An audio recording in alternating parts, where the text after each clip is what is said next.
Hi, my name is Massimo Banzi and I like to make things. And welcome to another Arduino tutorial video. Today we're going to learn how Arduino can control software running on your computer. So we're going to be using a very simple circuit that you can see here, where we're going to be reading the position of a potentiometer and sending that data over the USB connection into your computer, where a small program written in the processing language is going to be used to change the color of the Arduino logo depending on the position of the potentiometer. So how does this work?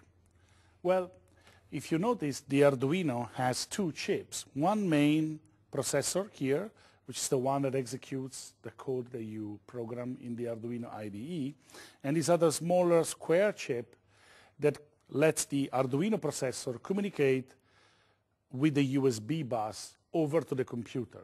So we're going to be using for this project something that's called serial communication, because the Arduino will send data over to the computer 1 bit at a time at a certain speed that we will define in software, and then the square chip that you see here will convert that into USB data that travels over to the computer.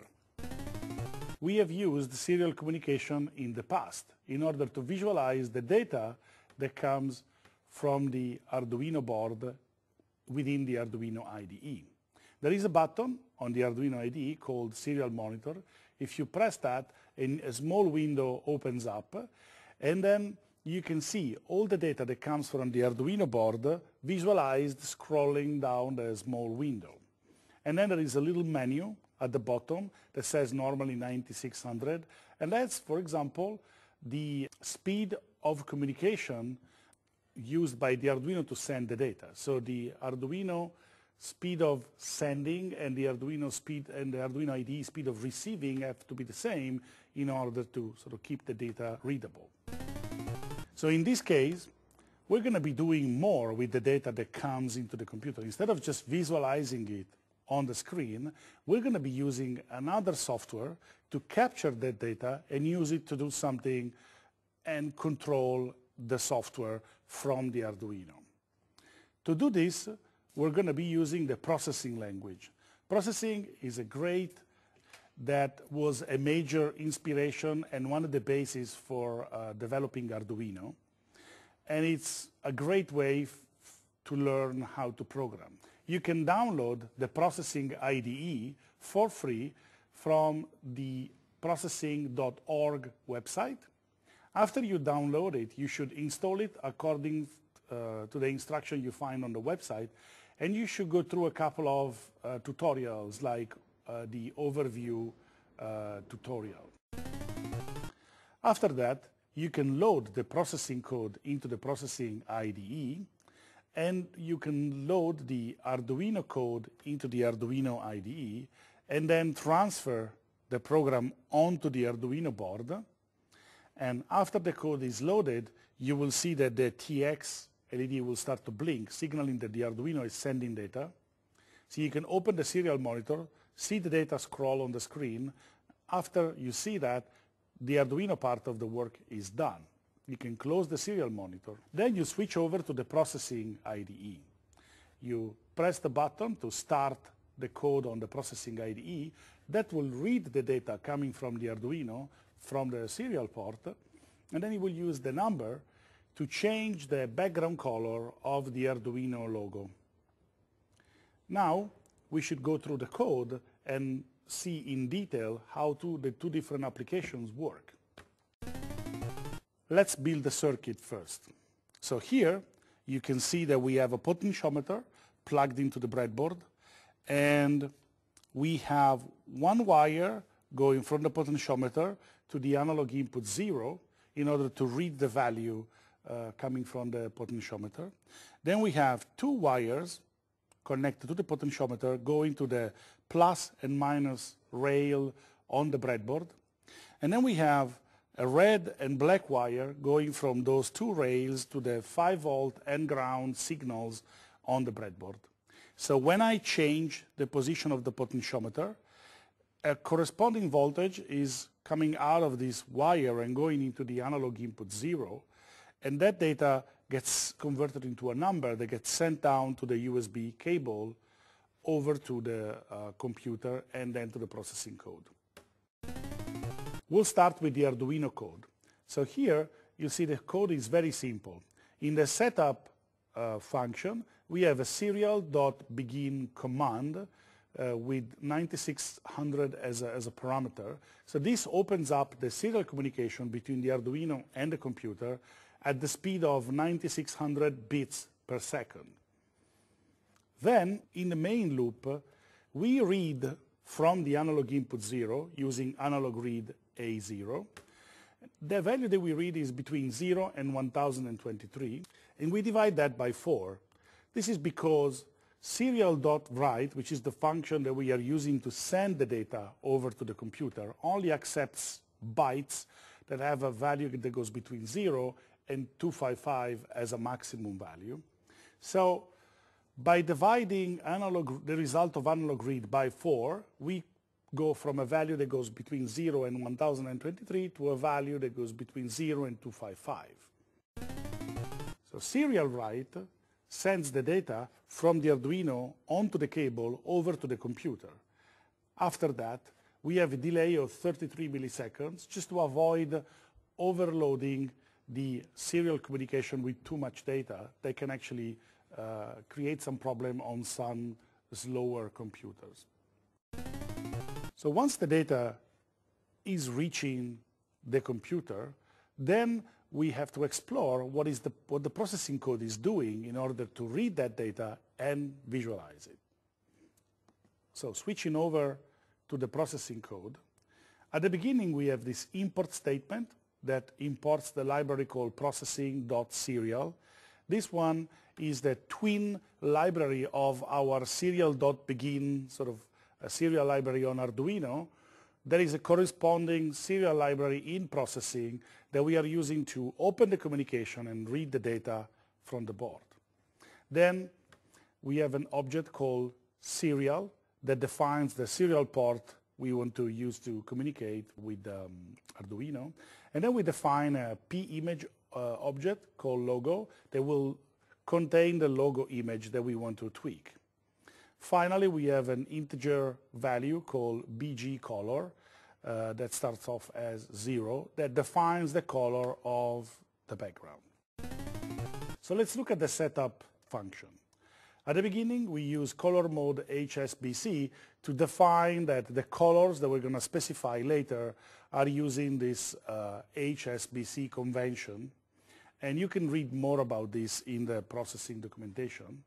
Then we use the load image function to load the logo.png file into the logo object.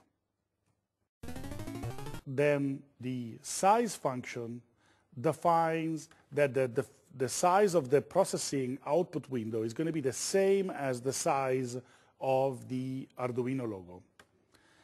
Then here there's a tricky part. There is a println statement that will print the list of all the serial ports that are present on your computer. This is because we need to know the name of the serial port in order to open the correct one. Now, for a strange number of reasons, on Mac, the Arduino board port is always the first one in the list. So if you look at the code that we have here, my port is defined as a new serial object that picks the element 0 in the list of ports, so the first port in the list.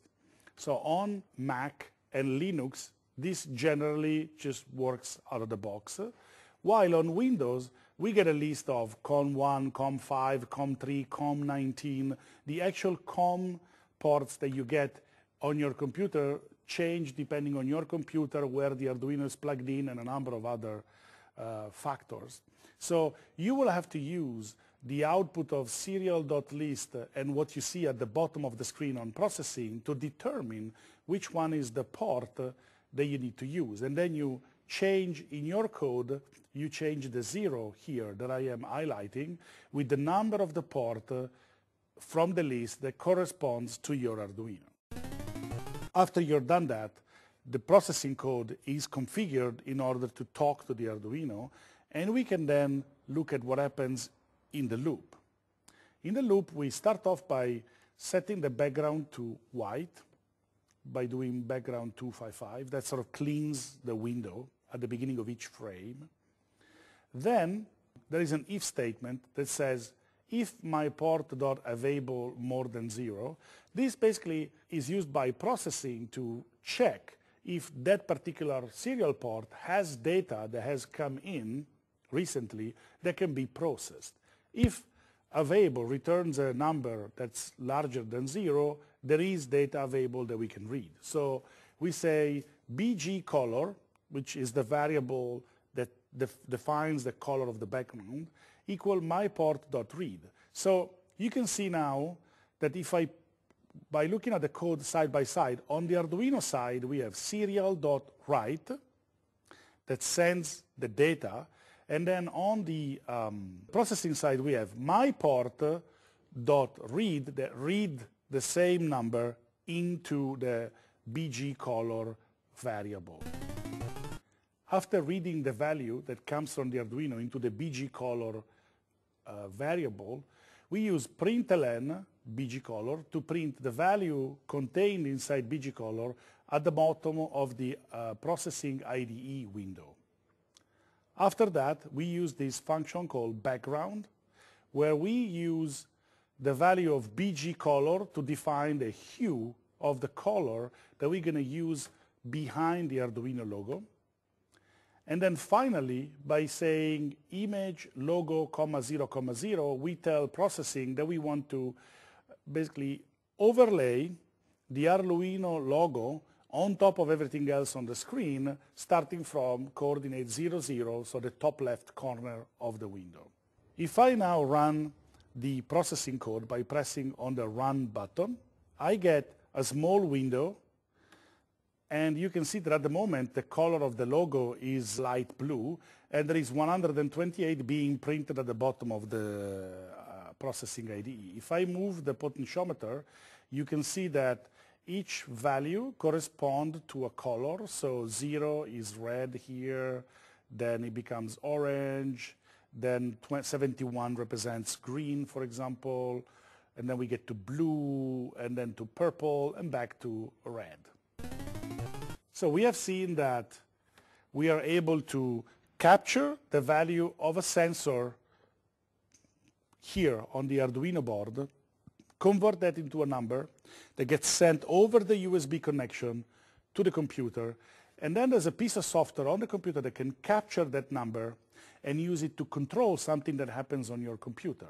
So now this new thing that you learned today opens up a huge amount of possibility, because there are literally dozens of softwares on your computer that can actually read the data from the serial port. So anything that can read data from the serial port can be then controlled with your Arduino and circuits as simple as this. I hope you enjoyed the tutorial, and remember, you have to build it, hack it, and share it, because Arduino is you.